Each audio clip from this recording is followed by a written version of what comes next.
بسم الله الرحمن الرحیم. السلام علیکم ګرانو زده کوونکو او لیدونکو. هیله ده چې جوړ او روغ به یاست.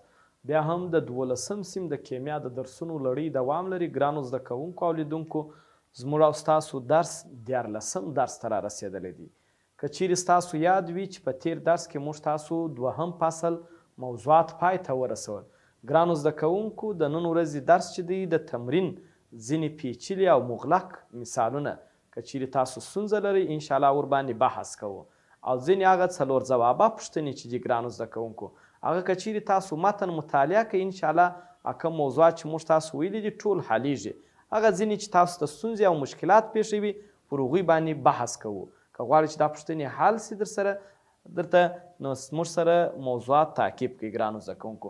نو راځو د تمرین د تشریحي پوښتنو څخه د 2م څپرکي ګرانو زده کوونکو.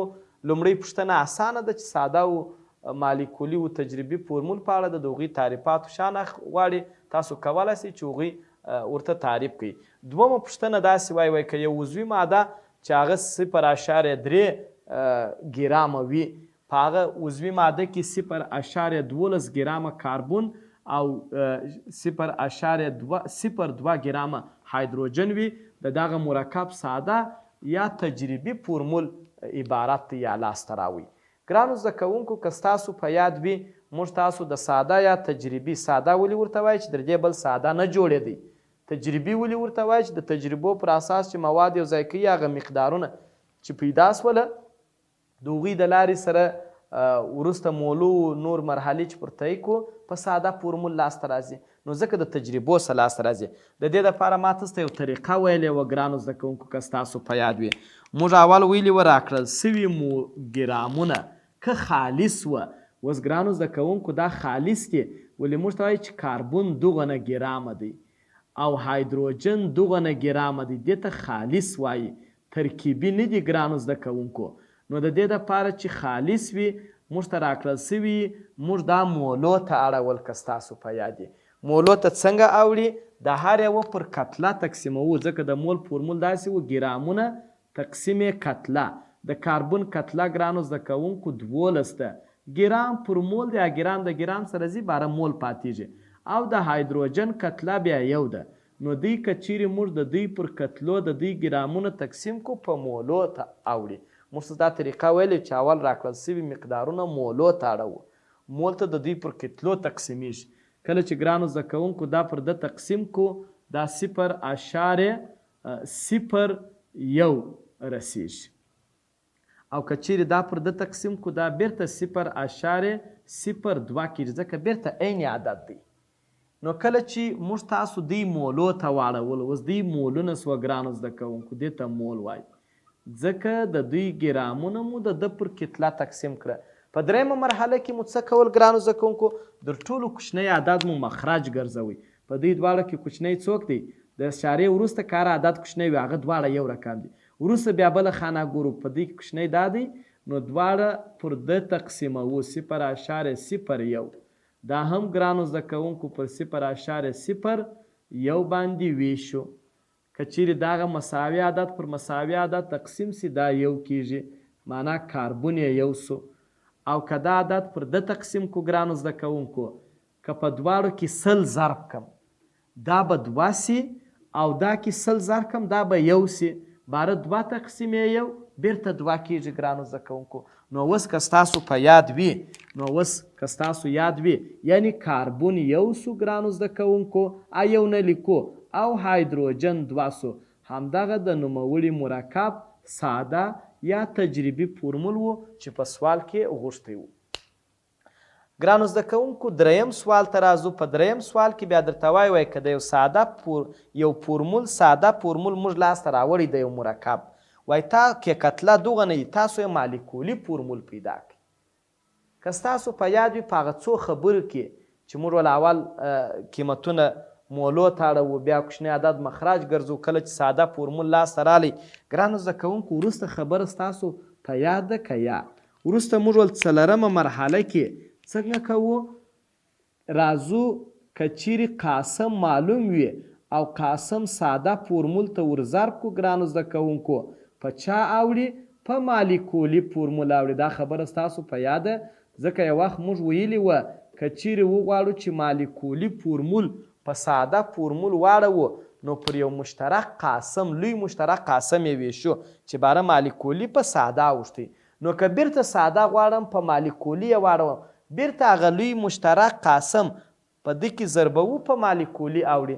خو دغه لوی مشترک قاسم نه دی معلوم. که دا معلوم سي ګرانو زده کوونکو که دا معلوم سي ساده فورمول یادی راکړی دی CH2O که ماسې دا معلوم سي دا ساده فورمول ته یې ورضربوو په مالیکولي اوړي.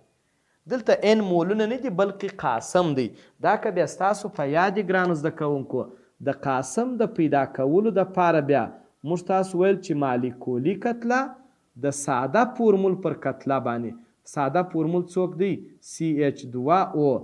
مالیکولي کتله خو په سوال کې راکړې د ګرانو زده کوونکو.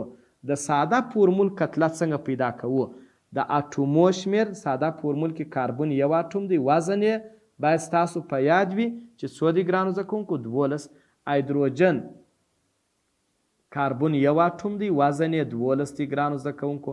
هایدروجن 2 اټومه دی وزن به ستاسو په یاد دی چې یو دی. تاسو ته ما ویل چې په عضوي مرکبه کیمیا کې ډېر مالیکولي کتلې غواړي نو باید دا شي ته مو پام وي چې دا وزنونه کتلې یې پس کوي. اکسیجن ګرانو زده کوونکو یو اټوم دی وزن یې 14 دی. نو راځو n دلته مولونه نه دي بلکې هغه عدد دی چې پخوا دی پر تقسیم سوی و په ساده اوښتی دی. اوس یې بیرته پیدا کوو په ساده کې ضربو په مالیکولي اوړي. د ده کتله یو 12 هغه 12 یو 2 هغه 2 یو 14 هغه 14 کېږي. که فکر وکړو 12 او 2 دا یې 14 14 و 14 څو کېږي ګرانو زده کوونکو 10 کېږي ګرانو زده کوونکو. کله چې موږ تاسو همدغه اختصار وکړو دا د 10 سره ځي 14 چې پر 3 تقسیم کوي 14 رسیږي. یعنې دا هغه قاسم دی چې پخوا دی پر تقسیم سوی و او په ساده اوښتی و. بیرته اوس دغه قاسم راواخلئ ساده ته یې ور ضرب کړئ. باره به کاربن خو لرو د کاربن اټومونه چې نسته یو دی یو 14 هغه 14 کاربنونه 14 سوه. هایدروجنونه 2 لرو 14 چې ور ضرب کړې 12 هایدروجنه ګرانو زده کوونکو. او اکسیجن څو دی یو دی. که دا 14 ور ضرب کړو باره څو کېږي؟ که 14 ور ضرب کړو ګرانو زده کوونکو همداسې 14 اکسیجنه کېږي. همدغه یې مالیکولي فورمول دی چې د ساده فورمول څخه مو لاسته راوړي. همداسې ګرانو زده کوونکو که ستاسو په یاد وي موږ او تاسو یو بل سوال یې راکړی دی وایي که چیرې مالیکولي کتله یو سلاتیا وي د کاربن فیصدي دغه نه وي د هایدروجن فیصدي دغه نه وي د اکسیجن فیصدي دغه نه وي تاسو یې مالیکولي فورمول ساده فورمول پیدا کړئ. د دغه سوال د حل دپاره هغه مرحلې تطبیقوو. لومړی راکړل سوي مقدارونه خالص دي که ترکیبي؟ ګرانو زده کوونکو ترکیبي داسې نه وایي چې کاربن دغه نه دی هایدروجن دغه نه دی اکسیجن دغه نه دی. ترکیبي داسې وایي چې کاربن ډای اکساید دغه نه دی. بیا به دا فیصدیو د فورمولو څخه کار اخلي. دلته د فیصدیو د ګرامو فرق نشته. نو موږ ته یې ویلي دي ګرانو زده کوونکو وایي د کاربن فیصدي په یو مرکب کې 50 وي د هایدروجن فیصدي ګرانو زده کوونکو 9 که دا ګرامونه هم فرضوای سو. که چیرې د اکسیجن فیصدي همداسې 14 ګرامه وي که دا فیصدي اوس موږ ګرامونه فرض کو نو اول د واره دوی مولو ته اړوو. مولو ته یې څنګه واړوم د ده پر کتله یې تقسیموو. د کاربن کتله 12 ده همداسې دی هم پر د ده پر کتله د هایدروجن کتله بیا یو ده د اکسیجن کتله بیا 14 ده. موږ تاسو ویلي وه د هرې مادې کتله که راباسو د هغې مادې ګرامونه د هغه د پر کتله باندې تقسیموو. ګرانو زده کوونکو 50 چې پر 12 تقسیم کوي څو رسیږي؟ 4 خو پوره رسیږي هلته 48 کېږي. 4 چې ورسیږي پوره ګرانو زده کوونکو هلته 48 کېږي 4 وارې 12 پوهېږي چې څو پاتېږي 2 و 5 اوه پاتېږي. نو اوه خو بیا پر 12 نه رسیږي هغوی ته به 0 ورکو چې اویا سي دلته به اشاریه کښېږدو تقریبا 5 8 او 3 رسیږي چې موږ تاسو یې تقسیم کو. دغه هم مولو ته واوښته.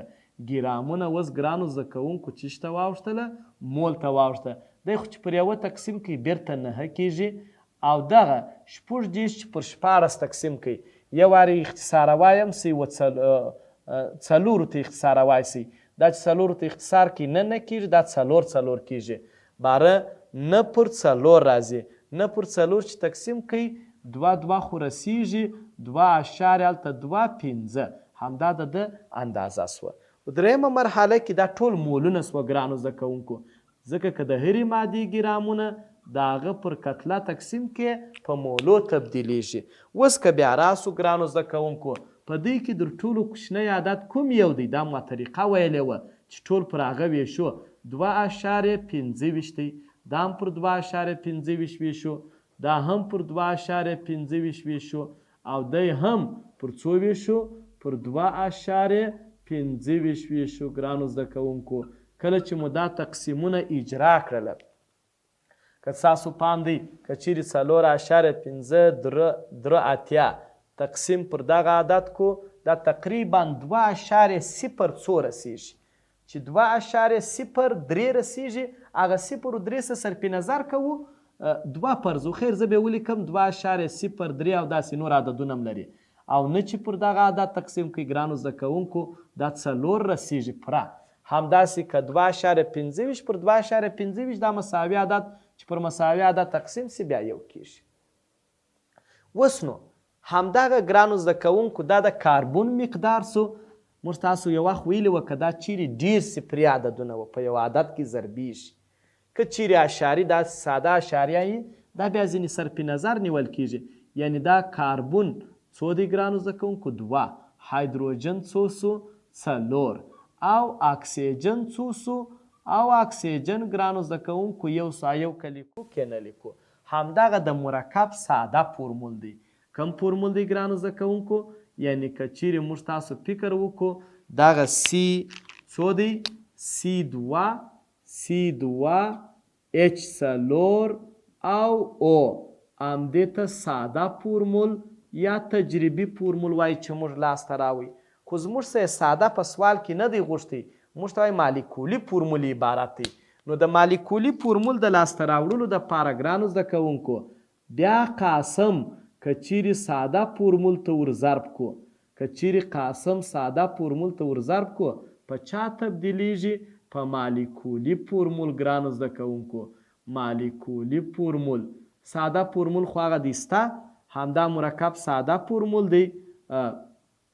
ساده فورمول سته، که صرف د یو وارې به ساده فورمول ولیکو. ساده فورمول سته ګرانو زده کوونکو، صرف n ته ضرورت سته. C2 H4 O صرف n ته ضرورت سته چې n ماسې پیدا کو دته ورزر سي په ساده فورمول په مالیکولي تبدیلیږي. خو ګرانو زده کوونکو n مولونه نه دي، دلته قاسم دی، هغه عدد دی چې درکړل سوي عدد پرپر تقسیم سوي او په ساده اوښتي و چې بیرته یې ورزر کو په مالیکولي تبدیل سي. غټ m مالیکولي کتله وه تقسیم یې د ساده فورمول پر کتله. ساده فورمول ګرانو زده کوونکو C2 H4 O دی. مالیکولي کتله په سوال کې راکړې ده ګرانو زده کوونکو. مالیکولي کتله څو ده په سوال کې؟ 180 ده، دا یې راکړې ده. موږ ته په کار ده چې د ساده فورمول کتله پیدا کو.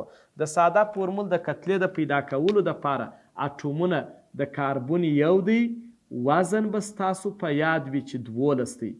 هایدروجن 4 اټومه، وزن به ستاسو ازدا د هایدروجن له 1 دی. اکسیجن 1 اټوم، وزن به ستاسو په یاد وي چې 14 دی. نو ګرانو زده کوونکو 180 ګرانو زده کوونکو کتله راکړې وه، د ده کتله 4 وه د ساده فورمول کتله. که 180 پر 4 تقسیم کو 4.09 همداسې ادامه لري، یو عدد رسیږي. خو د دغه اشاري څخه بعضې وخت موږ تاسو ډېر کوچنی عدد یې صرف نظر کوو، نو یوازې قاسم تام عدد 4 فرضوو. که چیرې دغه 4 و ساده فورمول ته ور ضرب کړو ګرانو زده کوونکو، باره څو کېږي؟ C2 و دا 8 کېږي، او هایدروجن 4 و 4 14 کېږي، اکسیجن 1 دی 1 4 هغه 4. نوموړی یا لاسته راغلی فورمول مالیکولي فورمول باندې نومیږي، او مخکې فورمول ساده فورمول. ګرانو زده کوونکو شپږم سوال پنځم انشاءالله اسانه دی، هغه تاسو حلولی سئ. موږ تاسو په درس کې عمل کړی دی. راځو شپږم سوال ته. وایي د لاندې مرکباتو جوړښتیز او اسکلیټي فورمول ولیکئ. ګرانو زده کوونکو دغه سوال چې دی دا باید په اصل کې اوس تاسو ته نه وای راغلی، ځکه در اوسه پورې موږ تاسو نومېښودنې نه دي ویلي، خو بیا هم چې ستاسو څه ناڅه سر په خلاص زه یو یادونه ځینې کوم. اول ګرانو زده کوونکو لاتیني حساب که ستاسو زده یې بیو تا څلور ته وایي، دغو نه مو نم صنف ویلی دی. او ای ان ای چې راغلي یعنې په هغه مرکب کې به دوه ګونې اړیکه یې. دا یو بیوتین معنا څلور کاربونه لري، دا یې څلور کاربونه ګرانو زده کوونکو، څلور کاربونه. ګرد عمر چې دا نومونه درکړل سوي اول د پای شاخ لیکئ، ځکه چې دا ګرده پر دوی بسته دي. اوس نو دا یو بیوتین معنا په اول کاربون کې اړیکه دوه ګونې که ځکه ای ان ای راغلي خامخا دوه ګونې اړیکه لري. نور نو وایي په اول کې دوه دانې کلورینونه بسته دي ګرانو زده کوونکو، دا دوه کلورینونه. او نور خو نو که دا و رابطې کمې هغه په هایدروجنو ورپوره کړه. پام دی ګرانو زده کوونکو، دا همدغه د ډای د یو ډای کلورو یو بیوتین ساختماني فورمول دی. او که وغواړو چې دا اسکلیټي ولیکو ګرانو زده کوونکو، یو دوه درې څلور کاربونه دي. خو موږ تاسو یو شی په یاد ولرئ ګرانو زده کوونکو، که چیرې نور هایدروجن وي هغه نه ورکوو، یو د دوه ګونې اړیکې ځای به هم په دې کې معلوموئ، او بل که بغیر له هایدروجنه بل شاخ وي هغه به هم لیکئ، ځکه په اسکلیټي فورمول کې موږ نه پوهیږو چې دلته د دغه اول کاربون دوې رابطې کلورینونه نیولي. که چیرې موږ دا کلورینونه ور نه کړو بیا دستي خلک د ده پر ځای هایدروجنونه ورکوي. نو همدا د ده ساختماني فورمول او دا یې هم یا جوړښتیز فورمول، دا اسکلیټي فورمول دی. خو بیا هم په دا موضوعاتو په راتلونکي درسو ښه پوهیږو. خو خیر اوس بل ګرانو زده کوونکو دغو نه مو زده کړه ایتین، ای ان ای راغلی د دوه ګونې اړیکه لري. ای تا بیا دوو ته وایي، معنا دوه کاربونه دي په دې کې، ځکه د دوه ګونې اړیکې ځای نه دی مشخص کړی چې د هغه دوه کاربونه دي. نو اپله هایدروجنونه مه ورکوئ. هایدروجنونه خو که څوک نه و باره موږ ته هایدروجنونه پوره کوو څلور اړیکې. اول وګوره یو دوه ډای برومو، یعنې یو پر اول برومین بسته دی، یو بیا پر دوم بسته دی، یو دوه معنا پر اول و دوم ډای برومو دوه برومینونه بسته دي. ایتین چې الکین کورنۍ دي، پاته رابطې ګرانو زده کوونکو په چا ورپوره کوي؟ په هایدروجنو. اوس کې اسکلیټي فورمول لیکئ، همداسې دوه کاربونه لیکو. په اسکلیټي فورمول کې صرف منکسر خط لیکو، که داسې لیکئ هم صحیح دی، کیدای شي سیده لیکئ هم صحیح دی، خو یو کاربون دلته دی یو دلته دی، دا رابطه به دوه ګونې کوئ. او بل که چیرې بل عنصر وي هغه به مشخصوئ ګرانو زده کوونکو. همدا د ده څه شی دی؟ اسکلیټي فورمول دی. ځکه موږ تاسو ویل چې منکسر خطونه دي، په دې کې د هغه دوه کاربونه دي، نو بله کم نسي جوړېدلی، یا کیمایل لیکیم هغه مشکل نه لري. یو بل سوال دی درې هیګزین. درې هیګزین یعنې په دریم کاربون کې اړیکه دوه ګونې ده. که وای ان ای و بیا درې ګونې راځي. اوس خو موږ ای ان ای لیکلی درې هیګزین، اول ایګزا شپږو ته وایي، دلته به بیا څو کاربونه یې ګرانو زده کوونکو؟ شپږ کاربونه به، یا دا شپږ، یو دوه درې څلور پنځه شپږ. دا درې څه معنا؟ یو دوه درې په دریم کې وایي اړیکه دوه ګونې ده، نور ګرده یو ګونې کوي. اوس نو که اضافه شاخونه و هغه بسته کوو لکه په اول و دوم کې. اوس چې اضافه شاخونه نسته بیا یې نه بسته کوو، نو چې نه بسته کوو نور ګرده په چا پوره کوو ګرانو زده کوونکو؟ په هایدروجنو. همدا په هایدروجن سره پوره کوو. دلته بیا ګوره دوې درې یوه دانه هایدروجن ورکو، دته هم یو هایدروجن ورکو، همداسې دته دوه هایدروجنه، دته بیا درې هایدروجنه ګرانو زده کوونکو. که غواړې چې د ده اسکلیټي فورمول ولیکې، اسکلیټي خو نو موږ د زنځیري له منکسر خطونه دي، شپږ دانې، یو دوه درې څلور پنځه شپږ. په کم کې د دریمو څلرم، یو دوه درې دریمو څلرم اړیکه دوه ګونې، دا مشخص. دلته بیا په اسکلیټي کې هایدروجنونه نه ورکو، ځکه موږ خبر یو چې د کاربون رابطې په هایدروجنو پوره سوي دي. که نور شاخونه و هغه باید ورسره ولیکئ، ځکه بیا نسو پوهېدلی. همداسې راځو ګرانو زده کوونکو، اووم سوال بیا داسې پوښتنه کړې وای د دغه مرکب د ایزومیرو شمېر، او دا د کانکور سوال هم دی، د سی شپږ اچ څوارلس مرکب څو ایزومیرونه لري. ګرانو زده کوونکو د ده د ایزومیرو شمېر چې موږ پیدا کوو دا هم د راتلونکي موضوع ښه موضوع ده، ځکه دا الکانونه دي او در اوسه پورې موږ تاسې الکانونه نه دي ویلي. په 4 فصل کې ورباندې بحث کوو. الکانونه پر چیش پیژنو. د هایدروجنو شمیر یې د کاربون 2 چنده جامد وایي. معنا دا 4 دی، 4 چې 2 چنده کې 12 کېږي جامد 2. دا د الکانو یو مرکب دی.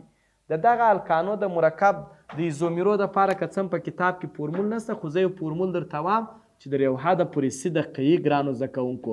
2 په توان د n منفي 4 جمع 1. د دا فورمول په مرسته یوازې د الکانو د کورنۍ تقریبا تر 10 شاوخوا مرکب پورې ایزومیرونه محاسبه کیدای سي.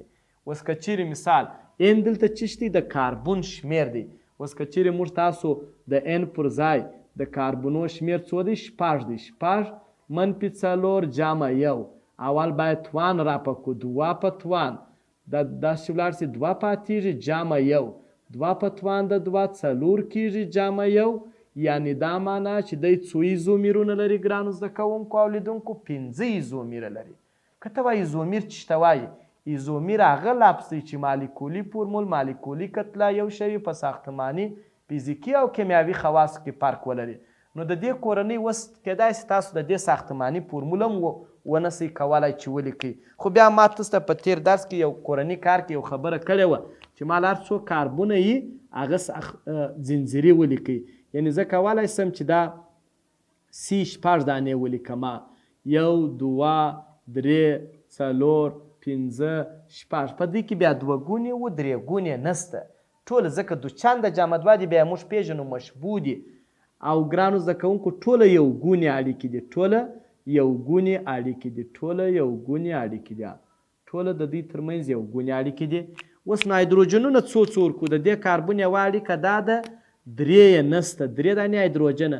همداسې کولی سي چې په ساختماني شکل ورکړي، هم کولی سي چې مخ ته یې ورته ولیکئ. د ده یوه اړیکه دا ده، یوه دا ده 2 کم دي 2 ورکو. د دم 2 کم دي 2 ورکو. د دم چې ځای لږ ونیسي په دې خاطر ما داسې ولیکئ. همداسې دم 2 کم دي، دته هم ګرانو زده کوونکو 3 ورکو چې 3 کم دي. یعنې هغه د دوی رابطې ته اوس که حساب هم کوي 6 کاربونه 14 هایدروجنه دي. د دې اسکلیټي فورمول هم تاسو لیکلی سئ. همدغه یې اسکلیټي فورمول دی. 1 2 3 4 5 6 په همداسې شکل. اوس که زه غواړم ایزومیر څه ته وایي؟ دا خو یو ساختماني د ده شکل ته زه تغییر ورکم. 1 شاخ 2 شاخه چې دا ساختماني شکل یې د ده سره فرق پیدا کړي، هغه بس د ده ایزومیر دی. نو زه راځم ګرانو زده کوونکو زه داسې لیکم CH3 CH2 دلته لیکم CH رابطه CH2 رابطه CH3 1 2 3 4 5. یو کاربون می پرېښوئ او دلته می یو هایدروجن کم ولیکئ. دا په څه خاطر؟ که زه دلته هایدروجن کم نه کم او دا بل چې ما هلته کم کړی دی CH3 دلته ورکم ګرانو زده کوونکو، پاره دا کاربون رابطې ډېرېږي. پام دی؟ نو ځکه د دی چې مو کم کړئ دی CH2 و پر ده مې اضافه کړئ شاخ مې جوړ کړئ. اوس هغه زنځیر و دا زنځیر فرق لري. ولې که دا داسې ولاړ سي دی پاتېږي، که داسې ولاړ سي هغه پاتېږي. معنا دی یو شاخ لري 1 2 3 4 5 6. مګر ګرانو زده کوونکو که کاربونونه وګورئ دا هم 4 دي، هایدروجنونه یې 14 دي. نو خو مالیکولي فورمولونه د دواړو یو شی دي. کتلې کې راوباسئ د دواړو له یو رقم راوځي، ځکه کاربون اټومونه هم 4 دي، د هایدروجن اټومونه هم د دواړو 14 دي. مګر اسکلیټي فورمول هم فرق لري. 1 2 3 4 5 6 دا اسکلیټي فورمول دی. پر اول دوم دریم باندې یو شاخ لري. همدا بیا اسکلیټي فورمول. بل ساختماني فورمول چې لیکو ګرانو زده کوونکو، موږ تاسو ویل چې په دې کې 5 ډوله ایزومیر جوړېدای سي. اوس که بل دانه ولیکم CH3 رابطه CH یو CH3 دلته وصل کوم، همداسې CH بل CH3 دلته وصل کوم، رابطه دا 1 2 3 4 5 او 6. دا هم ګرانو زده کوونکو څو کاربونونه دي؟ 6 4 دا دي 2 دا 6. څو هایدروجن دي حساب یې کوئ؟ 14 هایدروجن کېږي. د دې مالیکولي فورمول هم د دوی په رقم دی C(H14). مګر ساختماني فورمولونو کې فرق لري. دا هم د دوی ایزومیر دی ګرانو زده کوونکو.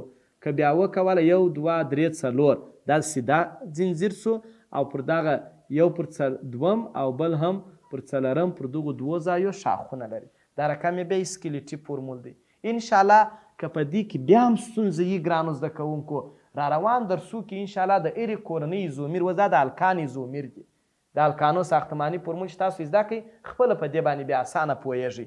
خو بیا هم بل دانه چې بیا جوړوو کولی سو دوی دواړه اچ کم کو یو شاخ دلته ورکو دا بل دلته راولو یعنی CH3 CH2 C لوړم CH3 لاندې هم CH3 او CH3 هغه بیا بل ساختماني فورمول سو دا 4 دانې یو دانه بل هم جوړېدای سي چې اخواته یې پر دوم او پر درېیم بسته کوي یعنی 15 دانې ایزومیرونه په دې کې جوړېدای سي چې 3 دانې ما د نمونې په شکل تاسو ته یاداوري کړه. ګرانو زده کوونکو 8م سوال چې دی هغه انشاءالله اسانه دی د فضایي ایزومیر تعریف یې غوښتی دی. تاسو کولی سئ فضایي ایزومیرونه مو په تیر درس کې تعریف کړله او 9م سوال اخرني سوال د دغه مرکب ایزومیرونه ولیکئ.